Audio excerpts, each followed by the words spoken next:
Welcome to the Australian Hiker Podcast, Australia's longest-running hiking podcast, downloaded over 500,000 times in over 145 countries, and providing you with an Australian perspective on all things hiking.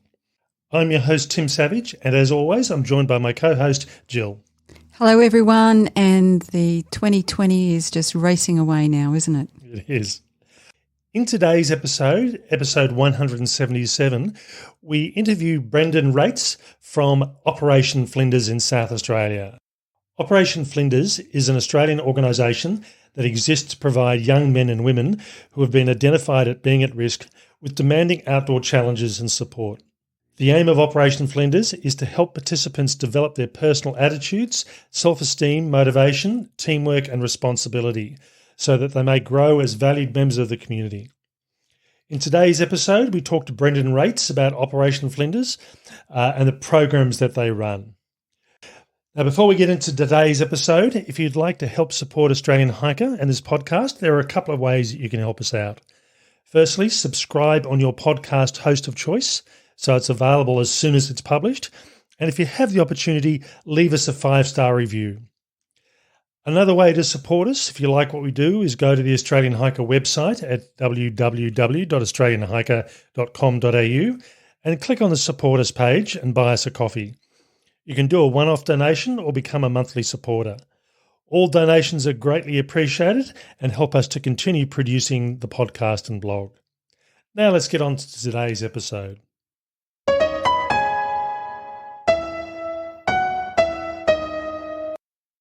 Okay, so Brendan, thank you for taking your time to talk with Australian Hiker. No worries. Thanks for having me.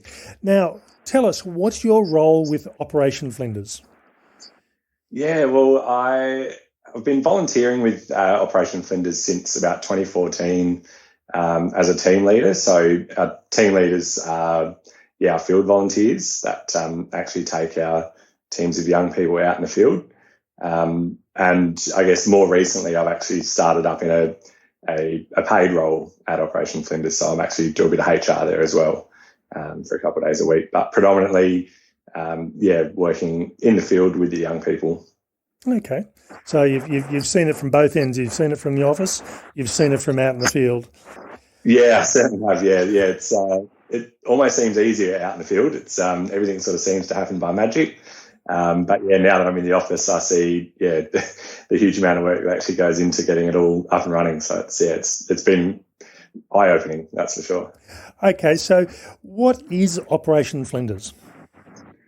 Yeah, so that's a good question. It's essentially, I guess, it's an adventure-based therapy program now, but it's essentially a circuit breaker for young people at risk. We take groups of young people out into the remote northern Flinders Ranges, take them on an 8-day hike, and it's a chance to help them improve their lives, I guess. We sort of show them different ways to think and just get them away from their everyday activities that can sort of, I guess we all know as young people, can sort of lead you astray a bit. Okay, and for those not familiar with Australia, Flinders Ranges is central South Australia, is it? Yeah, central South Australia. Yeah. So it's as far north as you can go in the Flinders Ranges. After that, it's pretty much you're getting into the desert. So yeah. All right. Now, just provide a bit of an overview of Operation Flinders. What is it trying to achieve with its programs? Yeah, it's. Yeah, like I said, we're taking what we call young people at risk, which realistically is anyone, is any young people now, and we take them out, get them away from everything, and try and give them a chance to do something different with their lives and learn and grow. Okay, and how did it actually start? How and when did it start? Yeah, so actually celebrating 30 years this year. So, it started 30 years ago in 1991. It started by a lady by the name of Pam Murray White. She was a teacher and former army officer. She basically left the army and went and taught at a school that had students with pretty significant behavioural issues. And I guess she saw that there was a potential there to bring some of her army background and her love. She spent a lot of time in the Flinders Ranges, so her love of the outdoors, and use those aspects to try and give something back to those young people and get them out of the habits, some of the destructive habits they were having. And where did the name come from? Yeah, so it's like I said, she spent a lot of time in the Flinders, so that was always going to be where it took place. She had a huge love of the area, and then I guess having that military background, we still have a lot of ex-defence personnel and current defence personnel involved, and it's a bit of a nod to that military history as the Operation Flinders name. Tell us about the programs that Operation Flinders offers. Yeah, so we've got our core product, if you want to call it that, is the exercises. So we run 5 exercises a year. In a good year. Last year, it was a bit different, obviously. Yep. In a standard year, we run 5 exercises. This year, we're kicking off in May, and I think the last one's in October this year. So that's sort of the main thing that we do. But then we also have another program that sits, I guess, alongside that. That's our PGM program. So the PGM is a peer group mentor. It's someone that's participated in the exercise, and they're able to self-nominate to come back, be involved with Operation Flinders, do some different activities on weekends and sort of leadership development, different training activities, and it gives them a chance to do something else. So COVID had a bit of an impact on you last year, did it? It did, yeah. We were definitely, for a little bit there, we were definitely not going ahead, and then definitely were, then on again, off again. But we've got some pretty amazing volunteers, one of which was able to sort of get us over the line with SA Health. We managed to, I think it was 4 exercises we had last year. We were still able to put the show on, basically. All right. Now, thinking a bit more about the participants, what is your target participant? And when you say at-risk youth, what do you mean by that? Yeah, it's a good question. There's some of our participants aren't too fond, I guess, of the at-risk label, which is fair enough. I think when you're a young person and you get called at-risk, you sort of think, well, what does that mean? Discussions are happening around that. But essentially, I think at-risk youth is anyone. So any young person is at risk of multiple things. So, we're basically, the schools, the referring agencies, they'll have, a selection of students that they think would really benefit from the program. And they might be going through, challenges at home or at school, behavioural issues or, issues at home, that sort of stuff. We get any age from about 13 up until about 17. And that's sort of, the target group, I guess, of participants. So is it an even sort of mix of girls and boys, or is it do you run single sex programs? How does that work? Yeah, it's a pretty even mix. Schools or the agencies will sort of tend to choose whether they send an all boys group or an all girls group. We do get mixed teams, so we'll take groups of boys and girls together. It's not an issue. You generally find after a few days out in the field that everyone stinks and no one's interested in anything. So never had any issues with that. Boys and girls. Yeah. Okay, and how many participants do you normally take on each program? Yeah, so we aim for 10 teams, and then in those teams we have about 10 participants. Anywhere from maybe 5 up until 10. 10's the max. So generally at any one time we'll have 100 young people out in the field. That sounds like a lot. So is it just from South Australia, or do you get people from all over the country? It's predominantly South Australian. We do get a couple of teams a year from Northern Territory. And then, we get some groups from Victoria as well. I'm not sure if they're every year or not, but for the most part, it's South Australian. Yeah. Okay. And what are you trying to achieve with each participant by the end of the program? Yeah, that's a good question. I guess it's different for every participant. They're all coming from a different place. They've all got. We try to get them to set their own goals, and then help them, make some progress towards those goals. So it could be anything from setting a goal of going to school more often, or cooking a meal at home, or anything like that. And we just try to give them the psychological tools to be able to achieve those goals. So we give them the resilience and the strength to be able to move towards those goals that they've set. Do you expect the participants to come with any equipment at all, or do you pretty much provide everything? Yeah, we pretty much provide everything. Some participants will bring some stuff. They might do a bit of camping or bushwalking, so they'll bring a bit of stuff with them. But for the most part, we provide everything.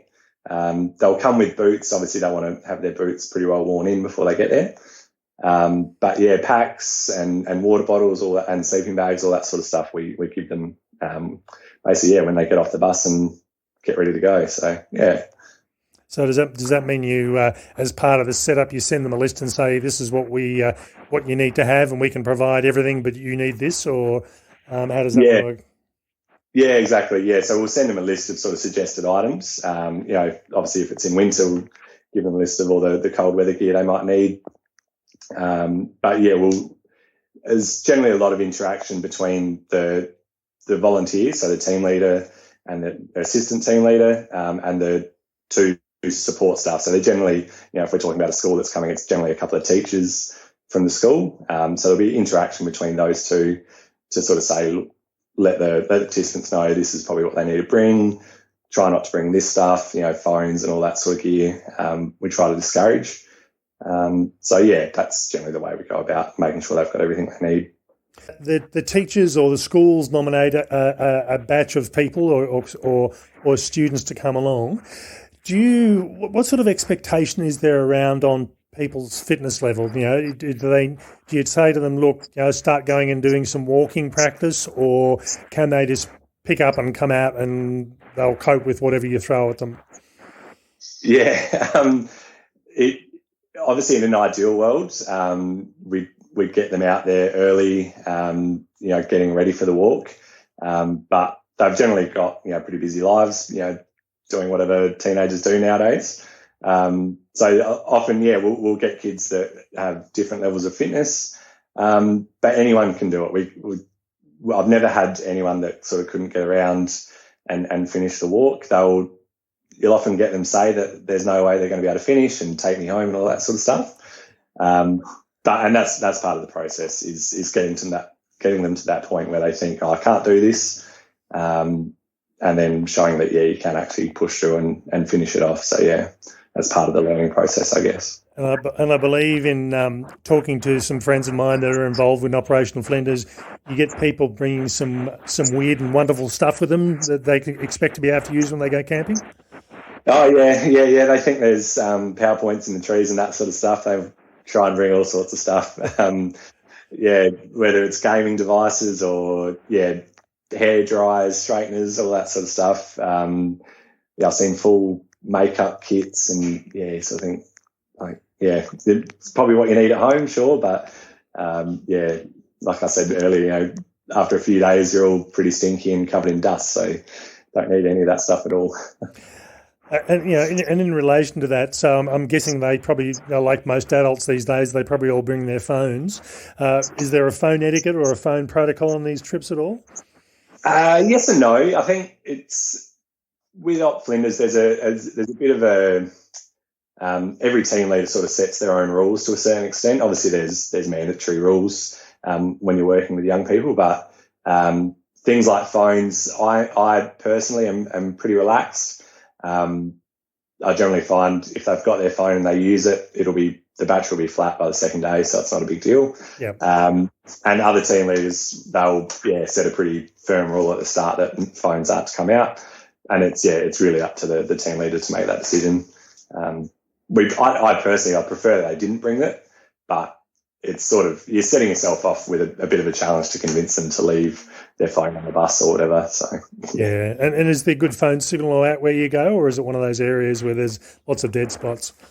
Oh, there's nothing. There's absolutely zero reception. Okay.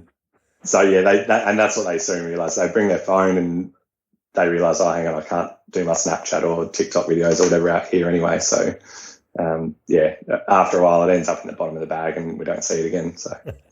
All right. So take us through a typical day from start to finish. Sure. So early starts. So again, team leaders will set their own start times, anywhere from 4:30 to 7 maybe. So we'll get them up.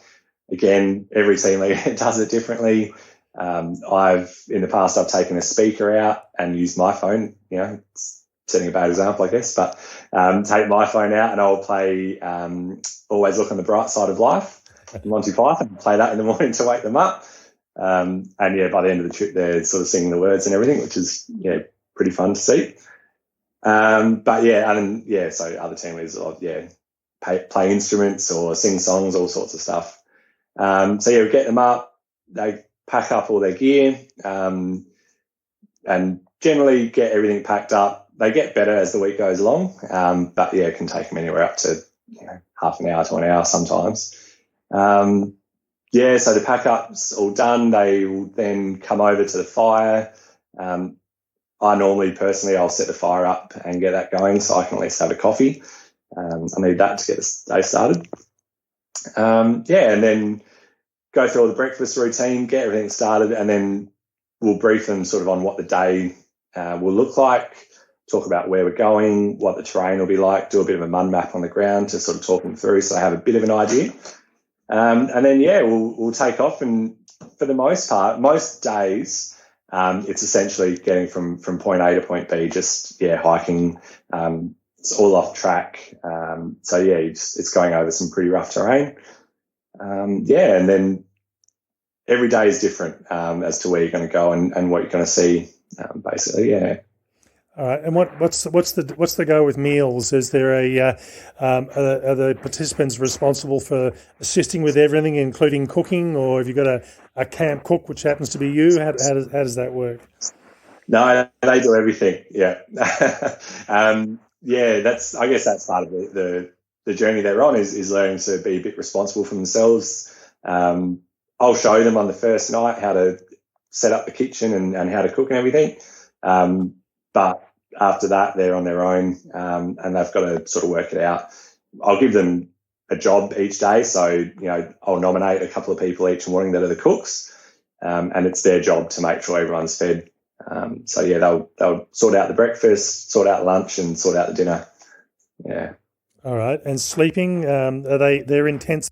Yeah, so it's a pretty basic setup. We've got hoochies, so you sort of the military style tarp, essentially. Yep. They all get one of those. A foam roll mat. They're better now. They used to be pretty thin, pretty basic, but we've got some decent ones now. And then, obviously just the ground cover to keep all the bindies and that sort of stuff away.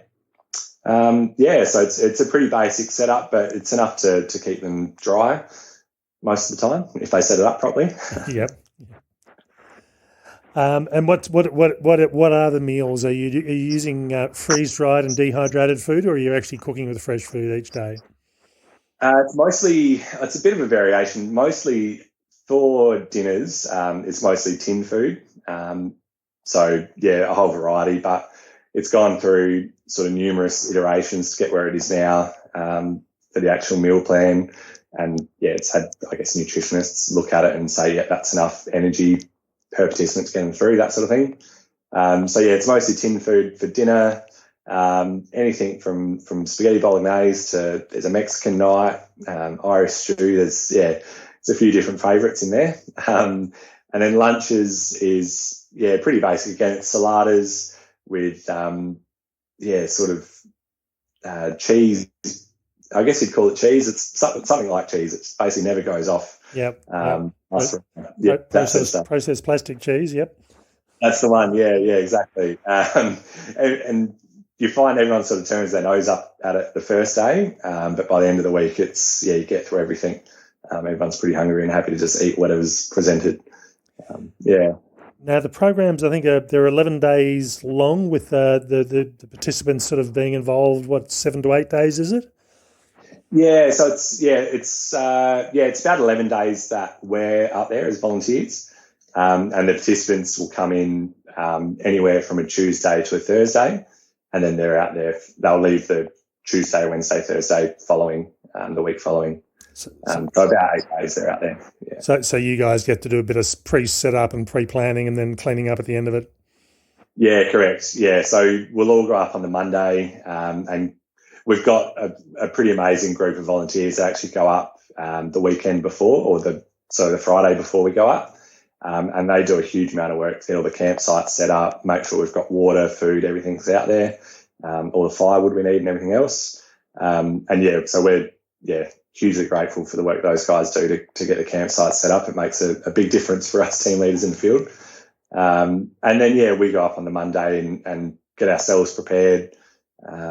We sort of look over the information that we've got about the participants, so looking at their medical history, that sort of stuff, just see if there's any outstanding issues that we need to be aware of. And then, we'll sort of staggered start. So have a couple of teams go out on the Tuesday, a couple on the Wednesday and a couple on the Thursday. And then, if we come back on the Tuesday the following week, we'll help with the pack up and clean up and all that sort of stuff. So, yeah. So just from what you were saying there, you're staying at the same campsite. So you're going from campsite to campsite. Does that mean you're talking about tin food? Are you carrying that with you, or is it's there at the campsite at the end of the day? Yeah, so it's at the campsite at the end of the day. It'd be pretty rough to make them carry 8 days worth of tin food. We've got basically what we call a ration tub at each campsite, and it's set for that team, or Tango we call them. So there'll be Tango 8 on the front of a box, and that's your food for the next 24 hours basically. So generally you'd eat your dinner there. So that's the bulk of it. That gets rid of all the tin food. And the next day you'll carry your lunch basically and sort of snacks. So that's all you really have to carry. And how many kilometres are they typically covering each day? It varies. We do a lot of work before the season starts to try and set the navigation plan up so that the routes aren't too long. Can be sort of anywhere up to maybe 15 Ks, 20 Ks at the most. But generally sort of, 10 to 15 is probably what we aim for. Nothing overly steep in the hills there, or is it you've got a few steep sections here and there? Yeah, there's a few steep sections, that's for sure. Got a couple, there's a few different sort of significant features on the property. The biggest one is Mount Rose. I think I can't remember the exact number. It's a bit over 700 metres. But that's a really good climb. And obviously, depending on the way you go up there, there's an easy way and there's quite a few hard ways. All right. So in relation to the participants' responsibilities, apart from doing cooking and that sort of stuff, are they also responsible for navigation as well? Not responsible for navigation. We'll help them where we can and try and teach them a bit. Sometimes, you get young people that just aren't interested in the navigation, which is totally fine. That's essentially what we're there for, is to make sure they get around, without getting lost. But they sometimes get involved, and same with the support staff, so the teachers from the schools. Sometimes they'll help out with navigation as well if they're interested, but it's not their responsibility, no. And what's the temperature range? I mean, if you're doing 5 programs a year, they all tend to be in the cooler months, I'm guessing.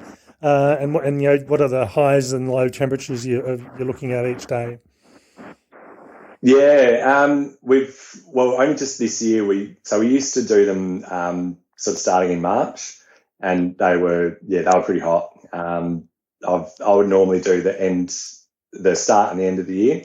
The exercise I'd do, and you're looking anywhere 40 plus during the day, which can be pretty challenging.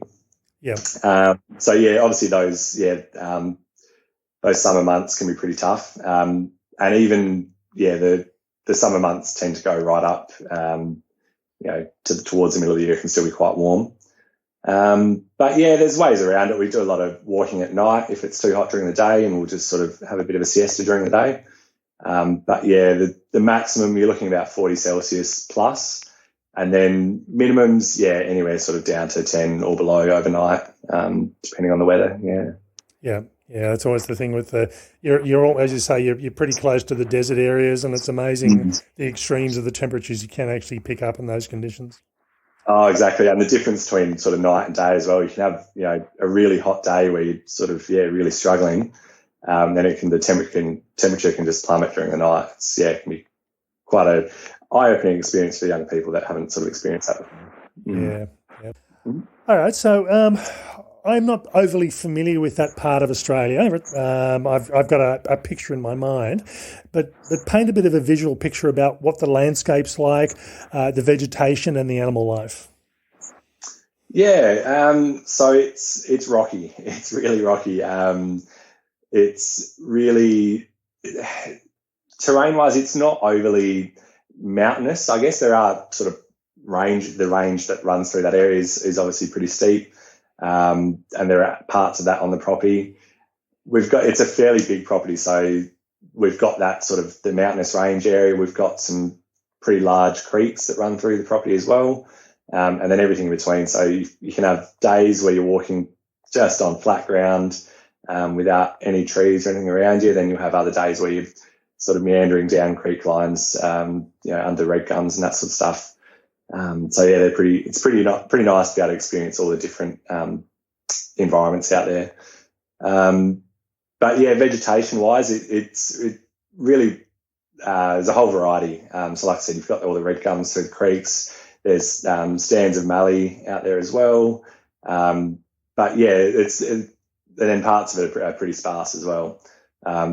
Very dry, or it has been very dry for the last few years. I think they've had a fair bit of rain over the last few weeks, which is pretty nice to hear. Desperately needs it. Yep. So animal life wise, there's a good range actually. You'll see emus, kangaroos, and yeah, obviously a whole host of lizards.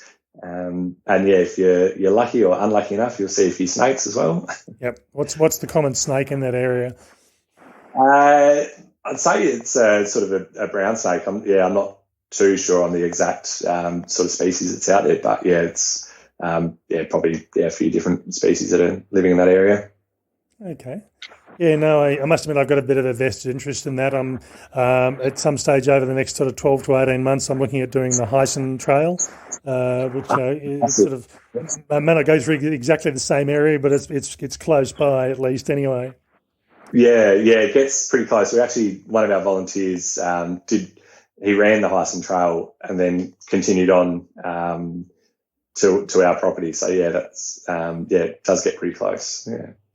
Okay, so given you're dealing with, by the sound of it, roughly about 500 students over the duration of a year, I'm sure there's probably some really amazing outcomes and amazing stories, and also some very funny stories that come out of the programs. So, what's perhaps one of each that you can mention to us? Yeah. I always think, for me, I've had so many, like every team is pretty special and has a lot of special moments in it. I'll always remember one participant I worked with, mostly because of the fact that just the training that I'd had really clicked in. So I'll go back to the training. We do a little bit of field training with a couple of really experienced team leaders, and they sort of role play and talk about ways that you can work through different situations. And one sort of situation they threw up was someone just sitting down, throwing rocks and not talking to you, which I didn't have any experience working with young people or social work or anything like that, so I had no idea how to handle it. But yeah, came across the exact situation later on in one of my walks. Yeah, I had a young girl that I'd asked her to, I think it was just basically setting up her hoochie. I asked her to set up the hoochie. And yeah, she stormed off, was really upset and was, okay, what's going on here? And yeah, went off and sat down and was just throwing rocks. So yeah, the training kicked in. I went over, and then yeah, basically what I got told was to just sit down next to them and just throw rocks with them, ask what they're aiming at, that sort of thing. and just sort of, I guess, make it a really non-threatening situation. And it was amazing. She just opened right up, told me, everything that was going on, what her concerns were, insecurities, that sort of stuff. It was really, a pretty special moment for me. It really, I guess proved to me why I was doing what I was doing, why I was giving up my time to be out there. Yeah. What about a funny story?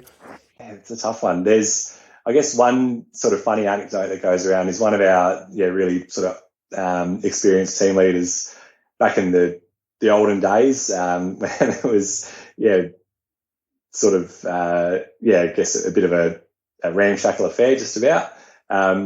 Anyway, he would, on the first day when the participants turned up, he actually greeted them wearing a full suit and carrying a briefcase, instead of, the usual hiking gear and backpack and that sort of stuff, which I just love the imagery of all the young people getting off and seeing this guy in a suit with a briefcase, ready to take them on a walk through the Flinders Ranges. And that guy is a bit of a character. He's quite a funny guy, and I love picturing that. How can people help Operation Flinders? How can they support them? There's a few options, I guess. I mean, obviously, being a not-for-profit, we rely hugely on the kindness of others in, as far as monetary donations. So we always appreciate people donating money towards the cause. And then, obviously, volunteering as well. We rely almost, there's maybe 8 to 10 paid staff, and then the rest runs purely on volunteer sort of workforce. So it's hugely important that we have a really strong volunteer base. At the moment we're sort of not recruiting, I guess, for the volunteers. We're sort of looking to open that up again for sort of 2022, sorry. Middle of this year we'll start looking for more volunteers to help out and either be involved in the warehouse and helping all of the logistical support, or obviously, if people want to, take the plunge and come out field with the young people, we're always open for that as well. And when you talk about volunteers, so you mentioned before that you used to be a volunteer before you became a paid staff member. So in 12, 15 months' time, when you open that back up again, what's the general process for someone to become a volunteer? They start off being an assistant, or how do you work that? So obviously there's a bit of a recruitment process we have to go through. People are working with obviously pretty vulnerable young people, so we have to make sure they're the right fit, that they've got the right skills and all that sort of stuff. Mostly we're just looking for people that can sort of learn and are able to deal with the different situations that are going to come up. And then we provide a whole heap of training, especially around the outdoor skills. We'll put a lot of work into training people in all of that, but also in how to work with the young people in a constructive and healthy way.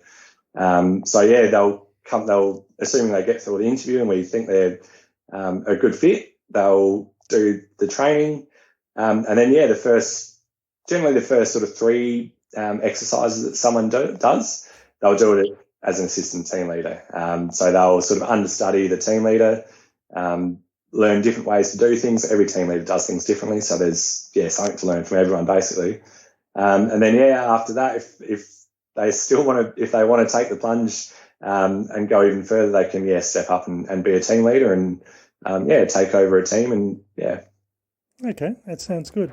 So is anything else you'd like to say before we finish off? No, it's been great to talk to you. Yeah, I've really enjoyed it. Okay. So we've been talking to Brendan from Operation Flinders about the wonderful programs that they run to help at-risk youth. Brendan, thank you for your time. No worries. Thanks for having me.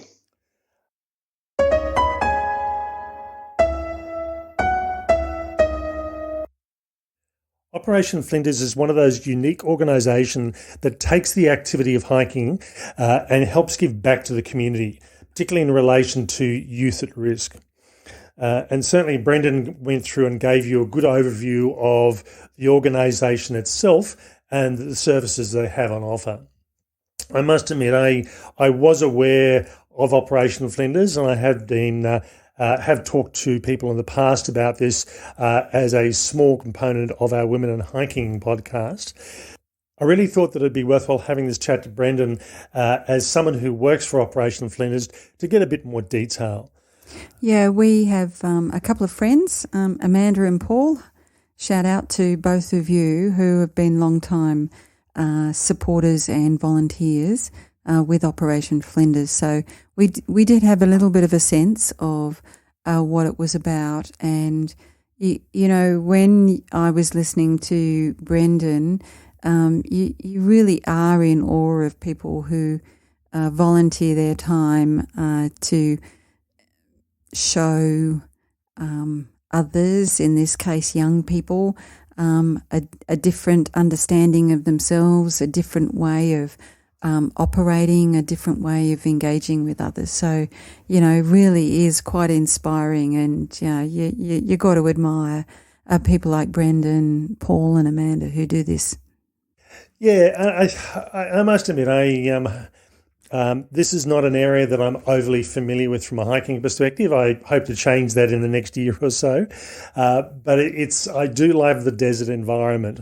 And certainly we covered with Brendan a number of things, including the landscape of the Flinders Ranges in South Australia. And that's one of the iconic areas from an Australian hiking perspective, being part of the Hyson Trail, which is one of Australia's long-distance hiking trails. I do love the desert environments, and as Brendan was saying through here, the temperatures can get quite hot. They can approach 40 degrees during the hottest time of the year. Quite hot is a bit of an understatement, I reckon. But certainly you're starting to look around about the July period, and it's much cooler, and the nighttime temperatures are sort of around about that 3 degree mark. So you need to be kitted out, I suppose, for the hot temperatures as well as the cool temperatures. Yeah. I just think, 1991, a woman deciding that there's an opportunity here to support others, and, 30 years later, here we are, and still going strong, and the impact that they must have had on countless of young people's lives is just amazing.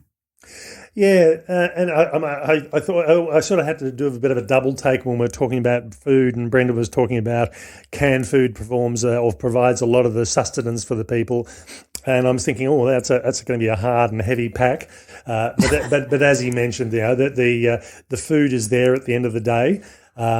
You've got central coordinators who go through and top up the camps, so they're not having to carry tins of 7 or 8 days worth of tinned food with them from camp to camp. Yeah, but I mean, I guess, if you've got some young people who've never been out bush before, they're carrying their clothing, they're carrying their water for the day, they're carrying their lunch and snacks for the day, and their phones, and in 40-degree heat, that's a pretty heavy going. Just on the phones, I thought his response to it was just perfect. I thought, don't battle that one because it's not going to work anyway. I just thought that was great. Yeah, and after 2 days, the batteries are all flat. So if you could get a signal, which you can't, the battery will be flat. Yeah.